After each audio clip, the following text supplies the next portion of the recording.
Hello, Rebels of the Sherpa Revolution. Normally, I start off this podcast by saying hi, but I'm going to start this one off by saying hydration. We know how important hydration is for our bodies. It's the thing that keeps us running, right? You want to be a well-oiled machine. You want to be running efficiently. You know what can help you run efficiently? Liquid IV. It is the category-winning hydration brand fueling your well-being, and their hydration multiplier is the one product that you are missing in your daily routine. It comes in a little stick that's a powder, and in just one stick, you get 5 essential vitamins and 2 times faster hydration than water alone. If you use it first thing in the morning, maybe before a workout, when you feel run down, maybe after a long night out and doing a little partying, you know what I mean? And even what if you have like a long flight or something like that and you just bleh, right? We all feel that way, bleh.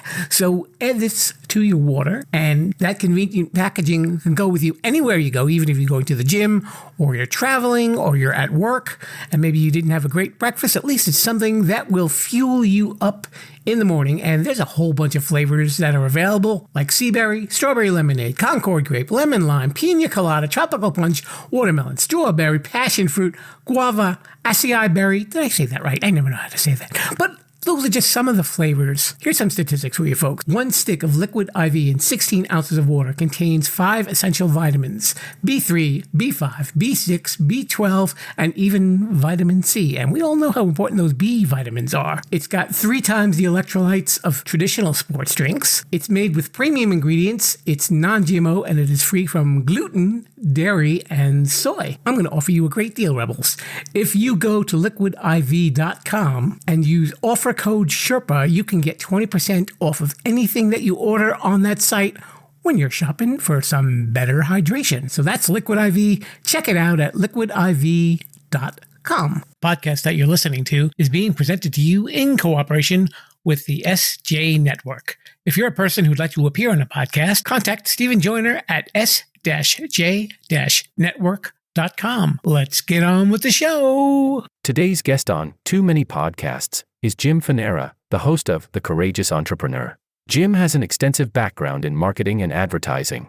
Do you know why the actor in the prescription drug commercial crossed the road? To get to the other side effects. Welcome to Too Many Podcasts, the podcast about podcasts. Now, podcasting from the Sherpa Chalet on Mount Podcastia, here's your host, Jim, the Podcast Sherpa.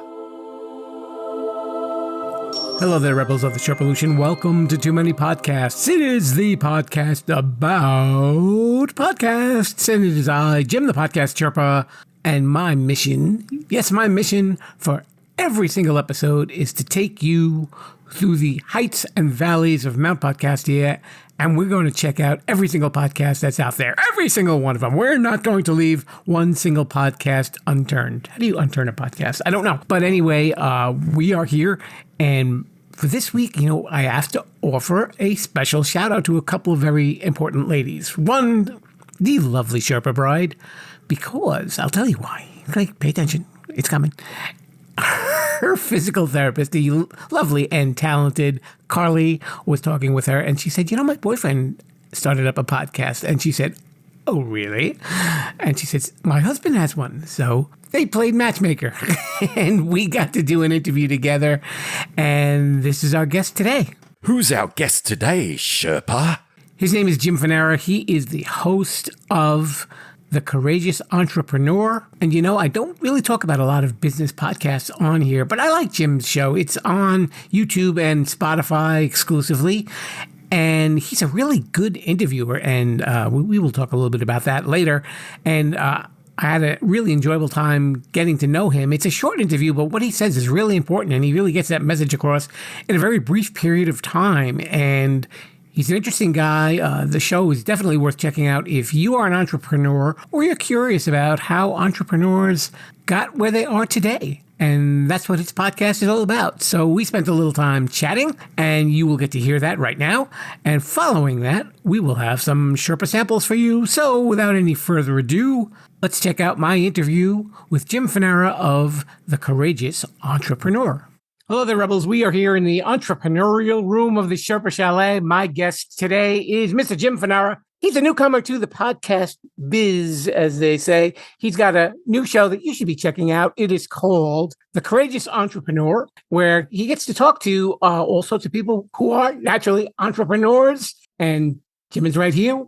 Welcome to the show. Thank you so much for having me, Jim. It's a pleasure to be on. What is your background? Are you an entrepreneur yourself, or do you just have a natural curiosity towards these folks? Yeah, so I always had a natural curiosity towards entrepreneurship and just starting businesses and starting projects in general. Me personally, I've been on my own entrepreneurial journey for about 2 years, where I work as a marketing consultant for various companies. And then before that, I was working at advertising agencies. And really, I was obsessively listening to podcasts the whole time. So whether on the way to work or on the way back to work, I was listening to something about how someone started their business and everything like that. So that was kind of my inspiration behind what I'm doing now. I'm just like, okay, I feel like I've listened to enough podcasts. Maybe it's time to get on the mic instead. Yeah, I know you said that the Guy Raz one, the How I Built This, was a big deciding factor. Yeah, How I Built This was a huge influence on me. I think I went through a period where I listened to like almost every episode of that show, just like religiously, like when it came out every week, like first to download, and that's really in the style where I'm wanting to push towards. I think his podcast is fantastic. When you're doing, I guess, advertising and marketing, and I guess you're taking on your client, you're taking on your clients, and you're setting up some sort of platform for them to present their products or services, and they're in the spotlight. Now, all of a sudden, you've got a podcast where you're in the spotlight and you're kind of dragging, eliciting that information out of your guests. How weird is that a transition for you? Yeah, I know. It's definitely interesting. What I find is that a podcast interview is very similar to like a consulting call, where instead of asking questions about the dynamics of the business, I'll just be asking questions about, the details of their story involved in creating that business. So I actually found it like a pretty natural transition, because if I'm, on a Zoom call with a potential client or one of my clients, I'm usually asking a ton of questions anyway. Oh, okay. So then, I guess that does make it a very natural transition. Now, when you get to talk to people, you're talking to people from all different fields in your show. I know you've got so many episodes out. Do you see like a common thread when you talk to them about their drive, or do you think that there's like a different drive between all of the people that you've spoken to? Yeah. So I've done about 7 interviews so far for the podcast. So I'm still on my first season, and the guests I've had on so far it's a lot of personal contacts that I know from just being in the industry and things like social media, like Twitter, or now, we're calling it X. So where it's been so far is a lot of younger entrepreneurs, maybe just getting started in their journey, or they're working for a couple years and, they're seeing some success, but they haven't hit like that breaking point yet. So I'm almost catching them like midway in their story. And then I'm hoping we can do like a round 2 with some of them in a couple of years and see, how far they've gotten. And then overall theme of the type of business, it's a lot of online businesses, social media based companies, things like that. Now, do you think that like now is a good time to be an entrepreneur for folks, or is there ever a good time, or you just got to kind of dive into it? I think you really have to believe in what you're doing. And that's going to be the core of it, no matter what time, like what the timing is. So I think that because just to have that intensity and that drive behind what you're doing, it's really has to kind of override whatever adversity you might be facing. But in terms in general at this time, I think the advantage is there's so much information out there. You can really figure out how to do a lot of different fields, and maybe, start in something that you didn't go to school for, or, you might not have as much background in, because you can find so much information on YouTube and on blogs.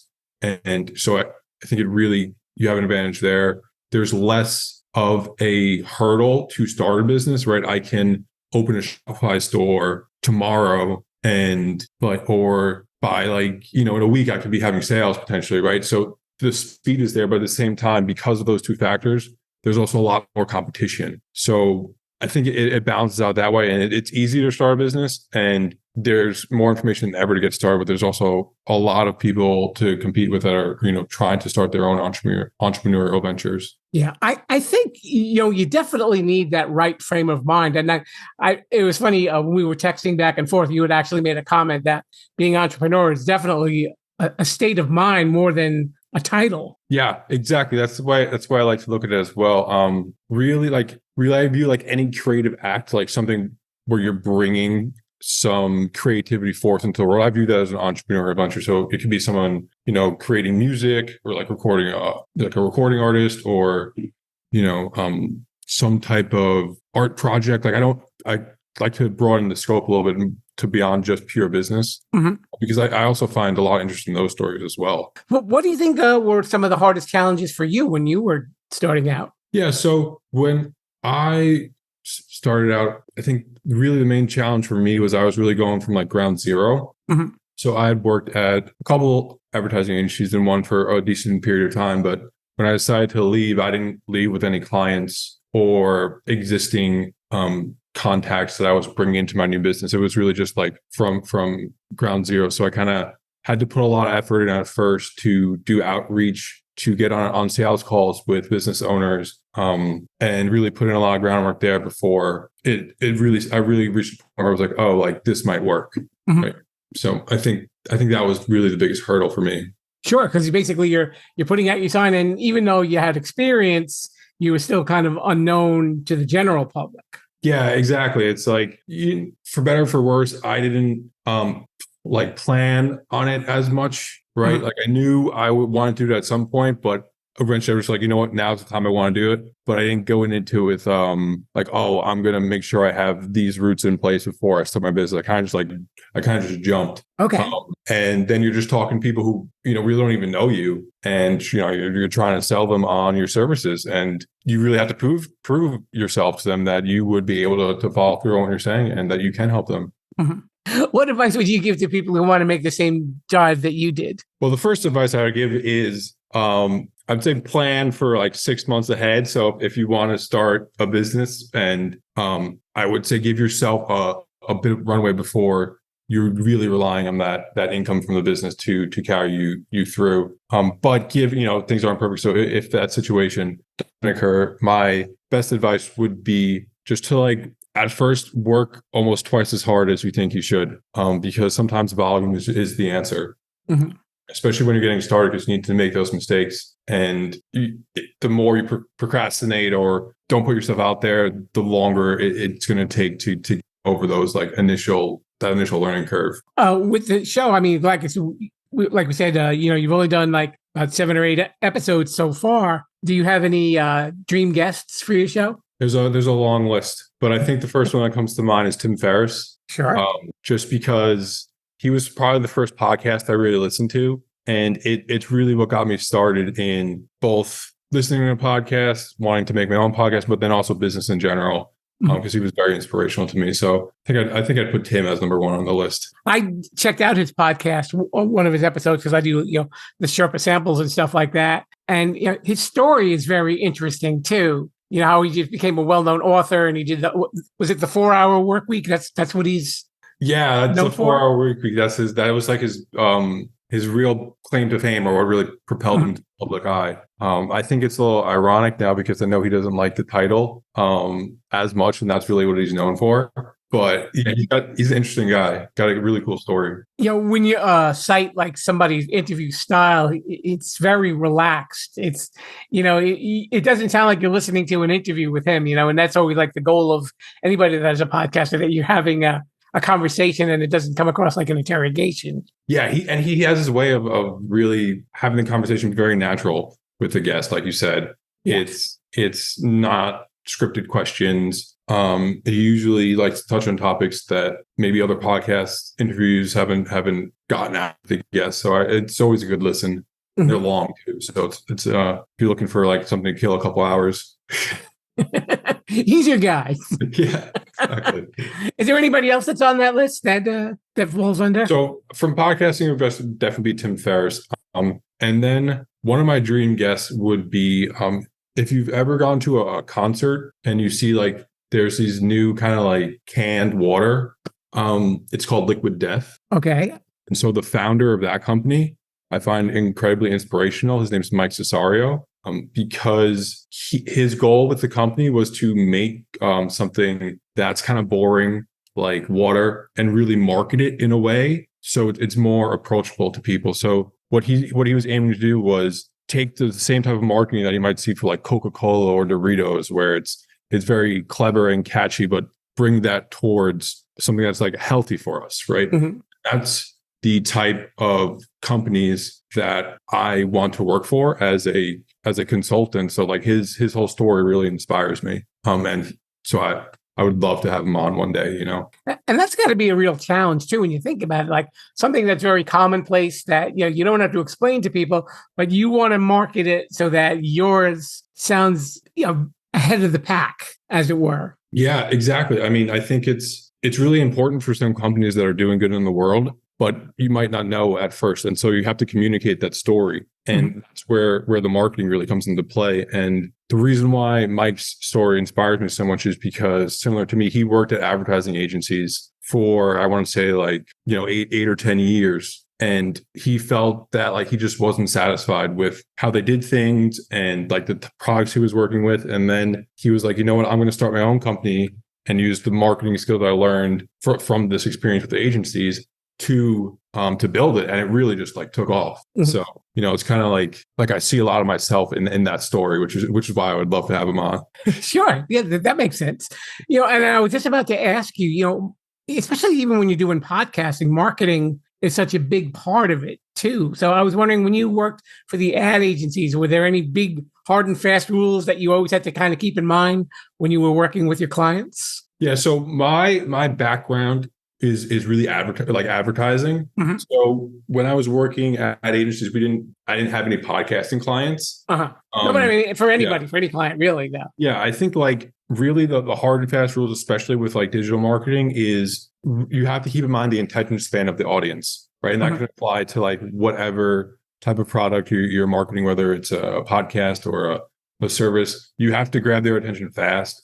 There's so many other things that they're looking at as they're scrolling through their feed on whether it be Facebook or Instagram. And if you can't hook them in and at least draw their attention, it's never going to see any traction. So I think that's, especially in modern marketing, that's almost the first rule. It's like you really have to get that attention first. Yeah, and that is a big fight I think in podcasting too, because one, you know, people are only listening to so many podcasts a day, so you want to be able to catch their attention. And, you know, make yours, of course, you got to make yours stand out, because there are a lot of the same topic. Like, I mean, there's hundreds of true crime podcasts and stuff like that. There's got to bring something unique to the table that you're not going to hear in the other ones. You know, there's always that standout factor, I guess. And that's probably what you had to do when you were doing the advertising, right? Yeah, exactly. And like, you know, I definitely know what you mean with the podcast, where you really have to have something unique now if you're bringing a podcast to the table.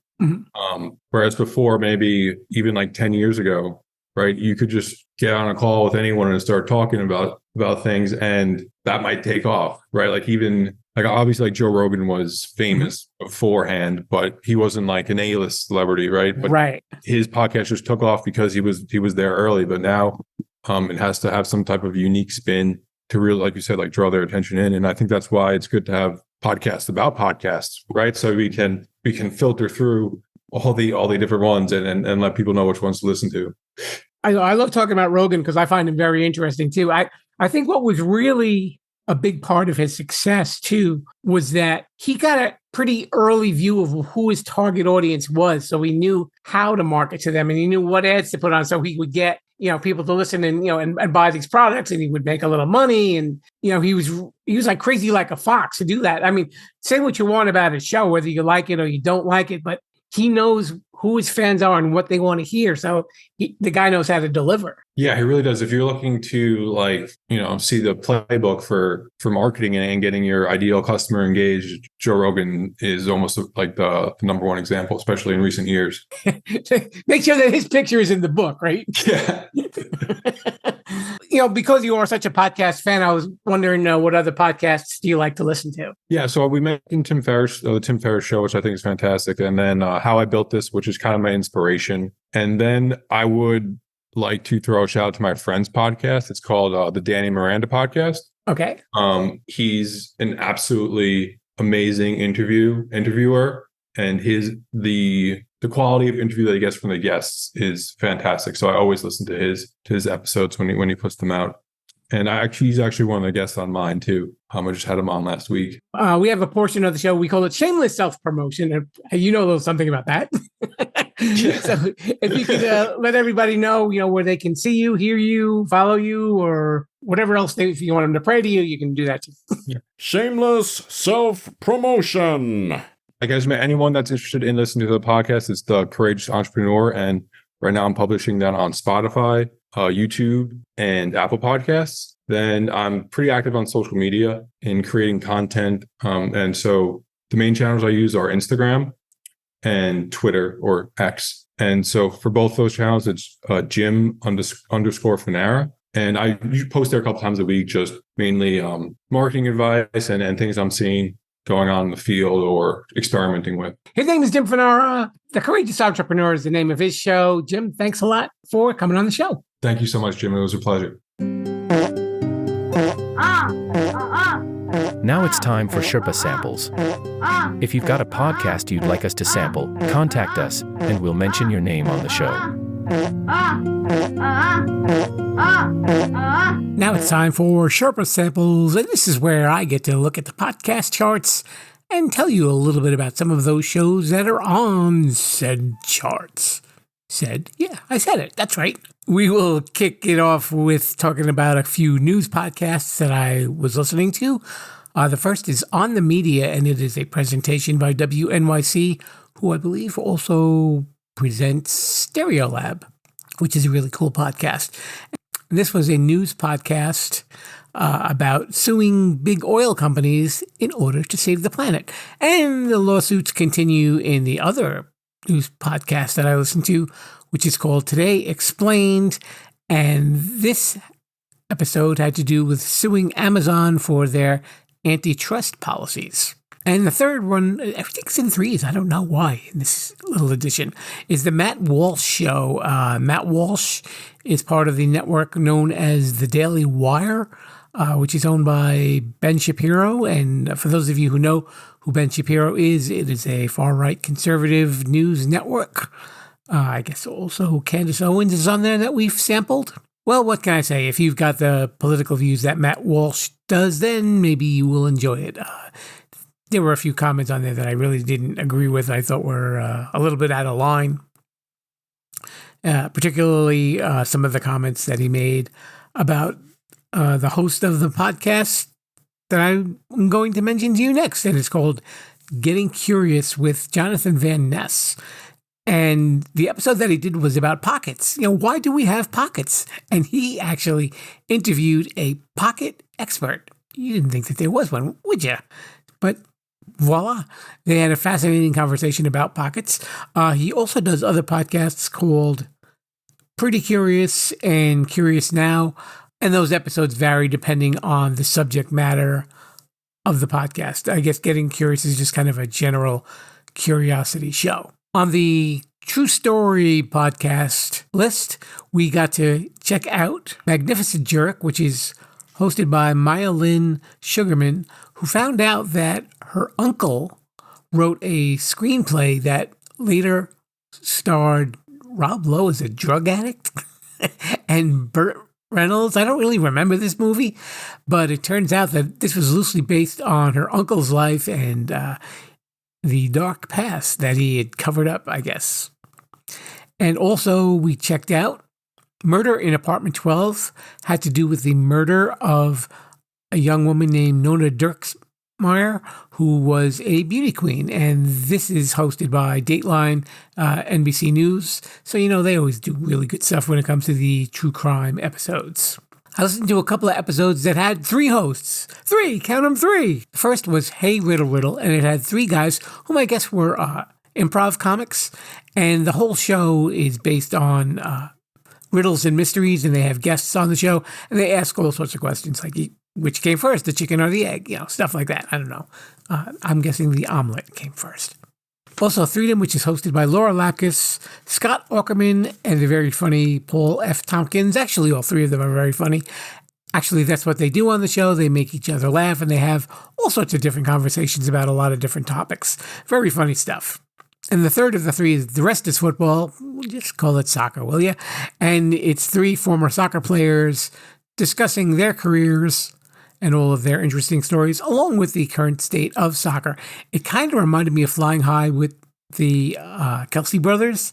Definitely that kind of insight into what goes on behind the scenes of a sport.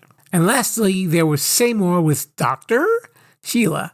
The reason why I say doctor is for legal reasons, that they had to put a question mark after the word doctor instead of a period. And if you read a little bit closer, Dr. Sheila is actually played by the very funny Amy Poehler, and there are lots of other funny people in this podcast, which is really a spoof on couples therapies podcasts.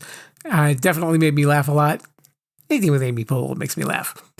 And speaking of being very serious, why don't we take a serious leap into the outro? Let's get back to the Sherpa.